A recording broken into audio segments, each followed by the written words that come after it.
I attribute to your forum very high import. It seems to me, without any high word, can be the basis for reconsideration of the global system of relationship between the states, and perhaps ground for yet unknown geopolitical system that could be called Euro-Asian region. In the last few years, my consciousness got an image of what can represent such a unity. And let me share with you these considerations.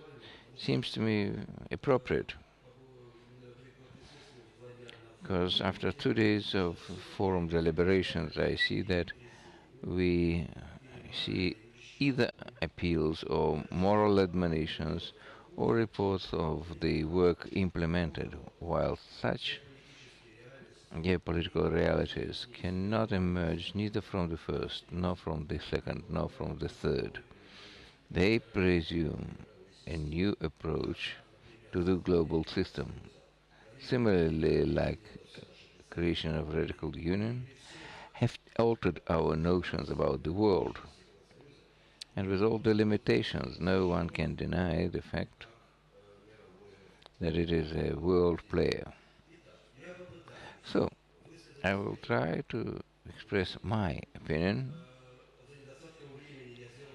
I will do that extremely briefly, showing just the affinity of Eurasianism, Eurasian aerial. But it seems to me also this has to be our common goal of all of you. I'm waiting for constructive criticism, and the task that we are dealing with is a multidisciplinary task.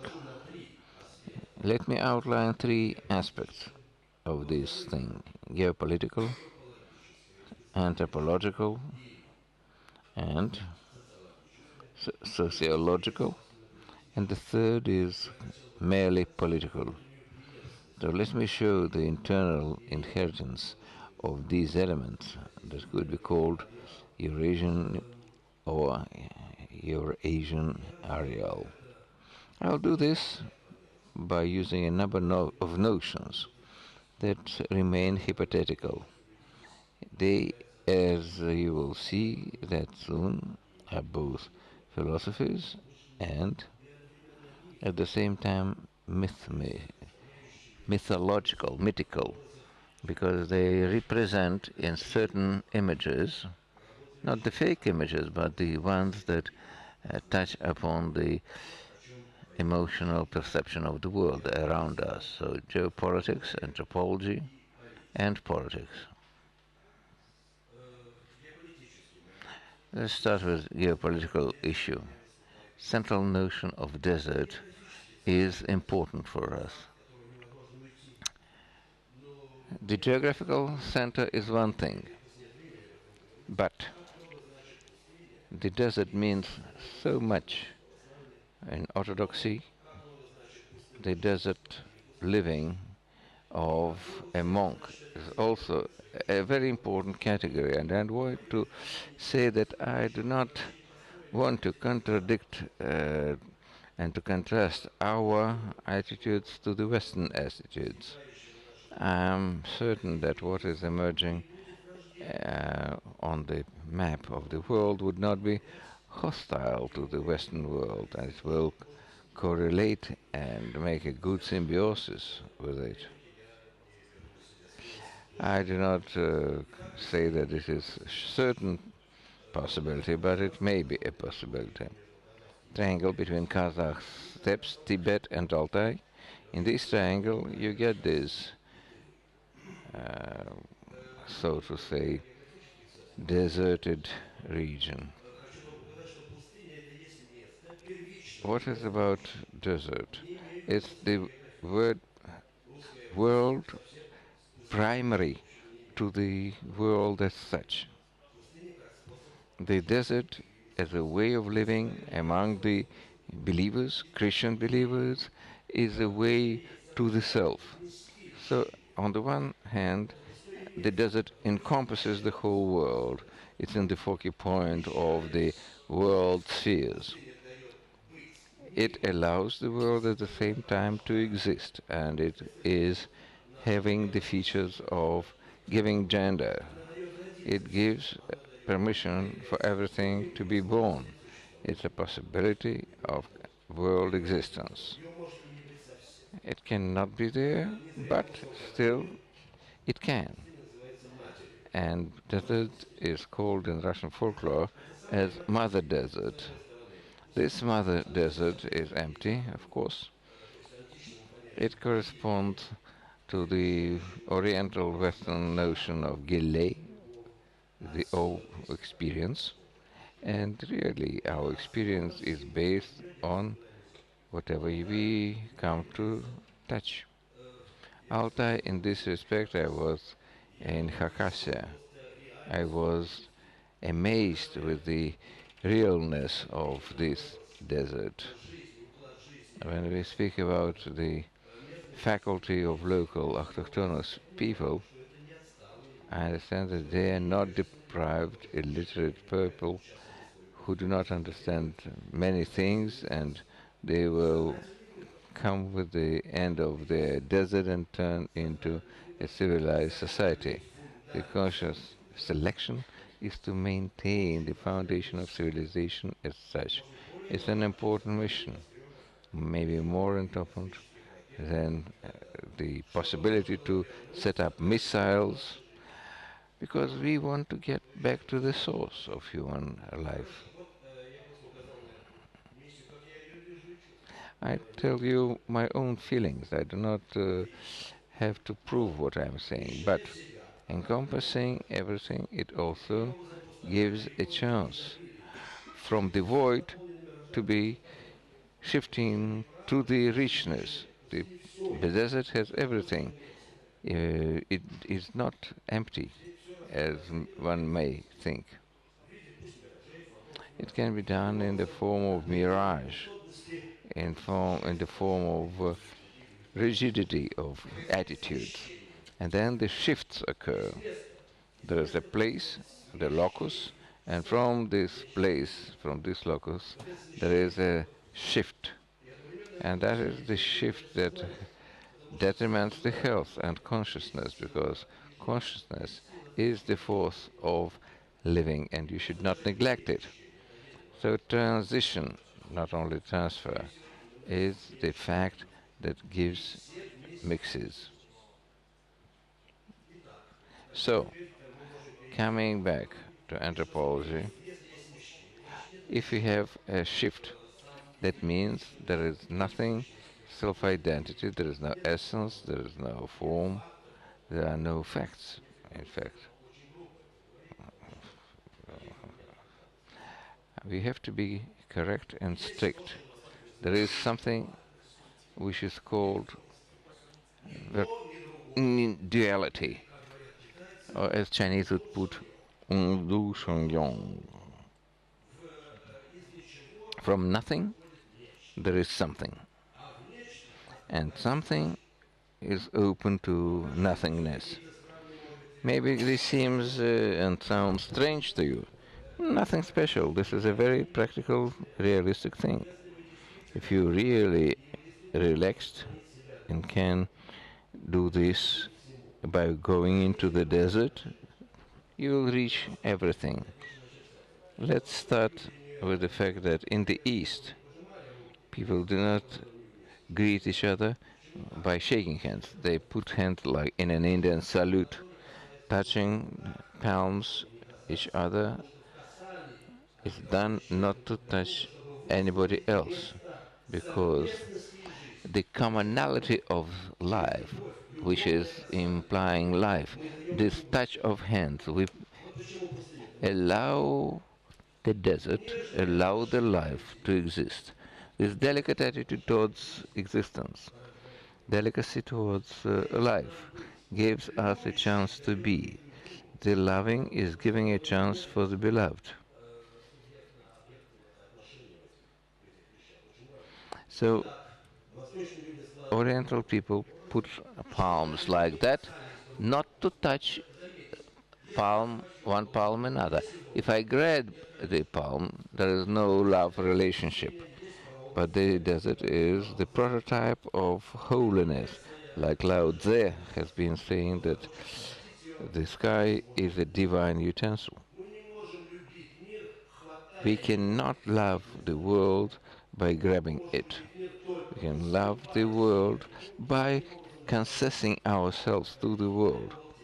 It is a very cunning thing. Leave everything, give up everything, and you'll get everything. Well, in fact, it is formulated like this in the Old Testament: leave everything. Yeah.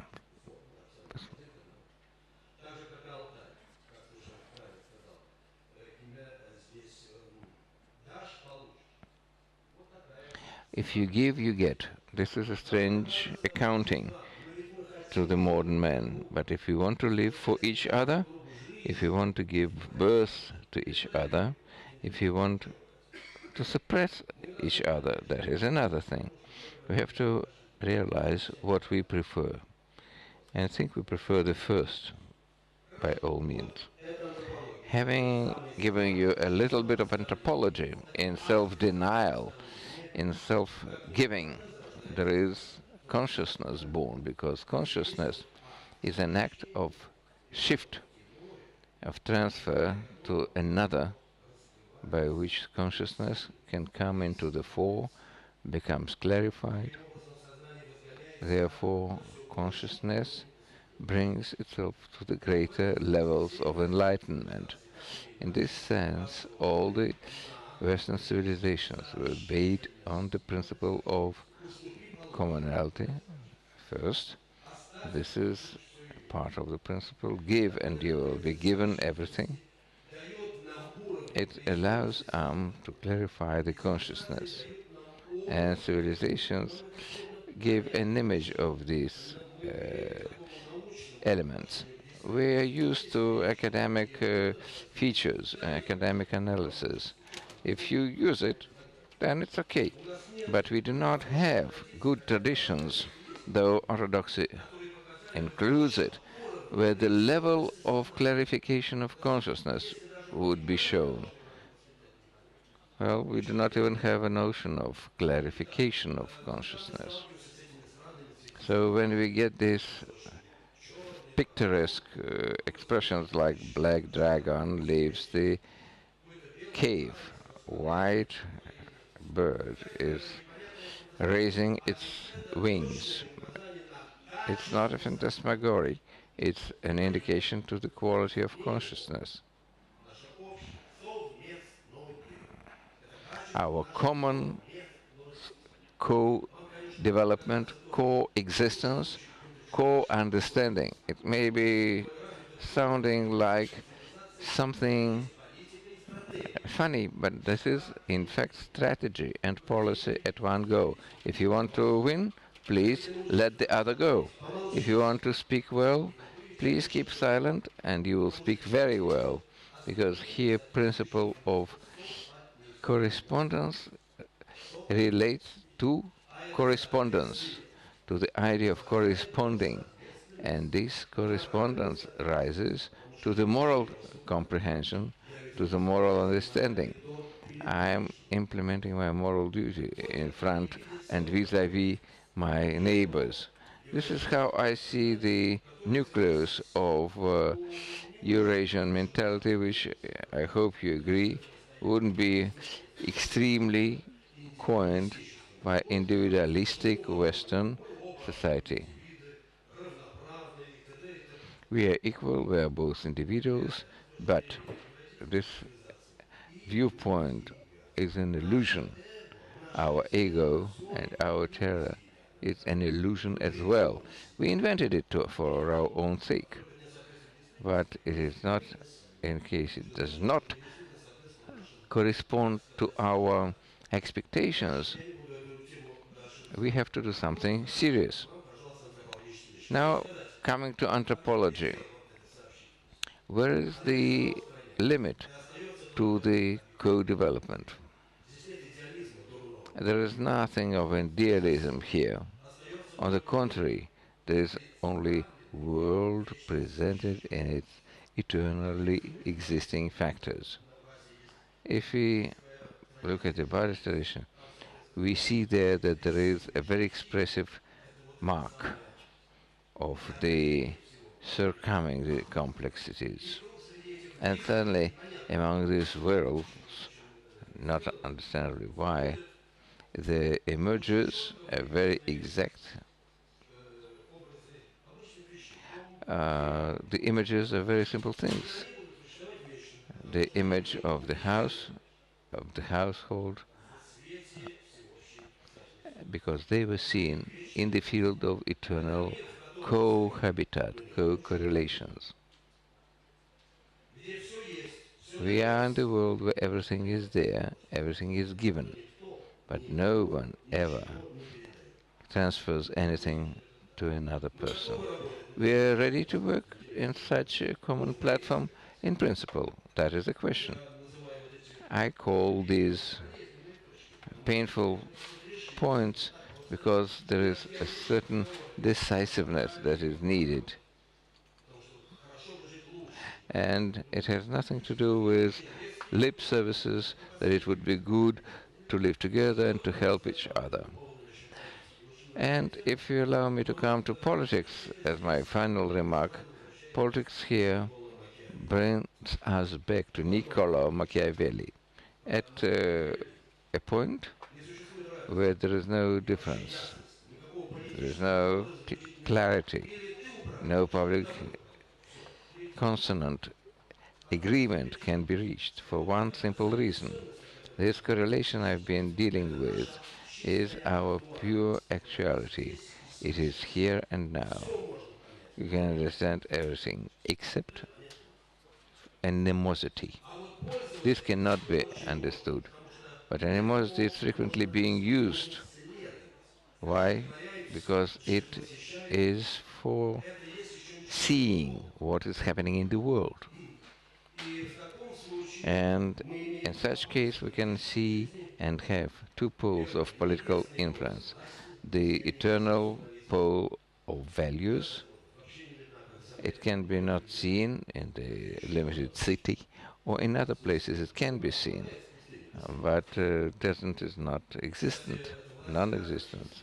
Yet our attempts to reveal secrecies of empires, emperor and the vagabond of the desert, are more or less equal people, ruler and the hermit. What would be the second field?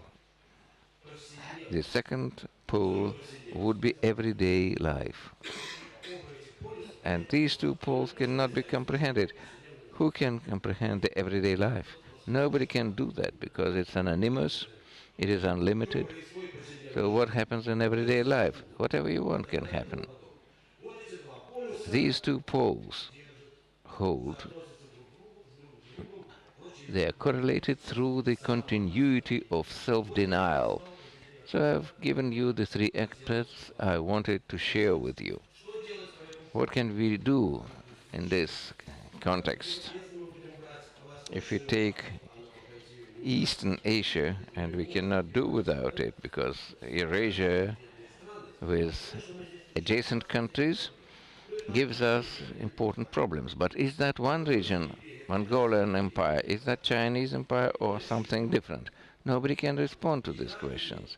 Both yes and no.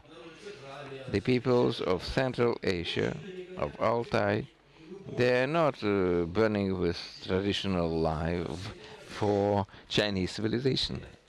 On the opposite, why continuity between Altai and China existed? Because this is the continuity of emptiness. There cannot be any dogmas and there cannot be any major disputes, but the cleavage is still there. There is a notion of median state. It attracts all the countries around it, Korea, Mongolia, Japan, Tibet, Vietnam. Why this is so important because centered position is giving you a moral boost. Empire is founded on moral foundations, like the European Union, by the way, because Europeans had first to pardon each other, to make concessions to each other, and then to make the European Union. Not only on steel and coal agreement, this does not preclude us, but on something else. And if that moment is of principal significance, it will be disputed by various nations in various times, but we cannot get rid of it. And the celestial world, or in Major Altai, the end of the world, can be treated like this. Heaven and earth. Take this category. We cannot encompass the celestial empire. It is a horizontal thing. And there is a vertical axis where there are tops and bottoms. This is the point of debate with East Asian nations. Where is the middle state? Next. Can we combine both vertical and horizontal axes? Sometimes it may be different. In Taipei, the horizontal axis is good. They are against China as such. They don't want to be mainland China, but let's split the whole Asia into these local small states and everything would be fine. But if you are an axis of the Middle Empire, the East Asian region would be doomed. The policy would be lost. Can we combine the things? Combinations can be done, they are there. We have to bear this in mind. This is just a few that I wanted to say. Thank you.